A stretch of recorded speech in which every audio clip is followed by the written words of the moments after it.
இட்லி சீரீஸில் இன்றைக்கி நம்ம பார்க்க போகிறது பாசிப்பருப்பு இட்லி. வாங்க எப்படி செய்கிறதுன்னு பார்க்கலாம். இதுக்கு ஒரு பவுலில் 1 கப் பாசிப்பருப்பு, 1/4 கப் உளுந்து, 1 ஸ்பூன் வெந்தயம், இது எல்லாத்தையும் 2 கப் தண்ணியில் நைட்டே ஊற வச்சுடுங்க. நைட்டு ஊற வைக்க மறந்துட்டிங்களா? ஒரு பிரச்சனையும் இல்லை, இது ஒரு 4 ஹவர் ஊறினாலே போதுங்க. இப்போ இதை ஒரு மூடி போட்டு மூடி வச்சிடலாம்.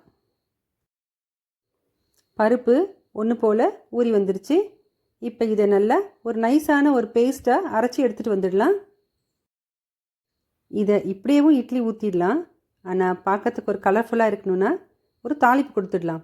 கடுகு, உளுத்தம்பருப்பு, கடலப்பருப்பு, கருவேப்பிலை இது தாளிச்சிக்கலாம். துருவின கேரட், பொடியாக நறுக்கின கொத்தமல்லி இது எல்லாம் சேர்த்து ஒன்று போல் கலந்துக்கோங்க. இது கூட தேவையான அளவுக்கு உப்பு சேர்த்துக்கோங்க.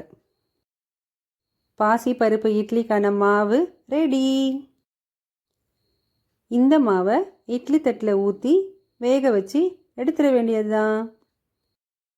அது சரி, எங்கள் சேனலை சப்ஸ்கிரைப் பண்ணிட்டீங்களா?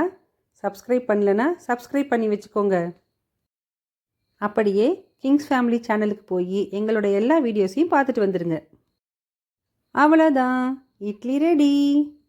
இதுக்கு ஒரு வேர்க்கடலை சட்னி அட்டகாசமான காம்பினேஷன். சாஃப்டாக பஞ்சு போல் பாசிப்பருப்பு இட்லி நீங்கள் ட்ரை பண்ணி பாருங்கள். எப்படி இருக்குன்னு சொல்லி கமெண்ட்ஸில் சொல்லுங்கள். இந்த ஈஸியான பாசிப்பருப்பு இட்லி ரெசிபி உங்களுக்கு பிடிச்சிருந்ததுன்னா அப்படியே பக்கத்தில் இருக்கிற லைக் பட்டனை தட்டிடுங்க. இட்லி சீரீஸ் இனி ஒவ்வொரு மண்டேவும் வரும். கண்டிப்பாக பார்த்துடுங்க. Happy sharing.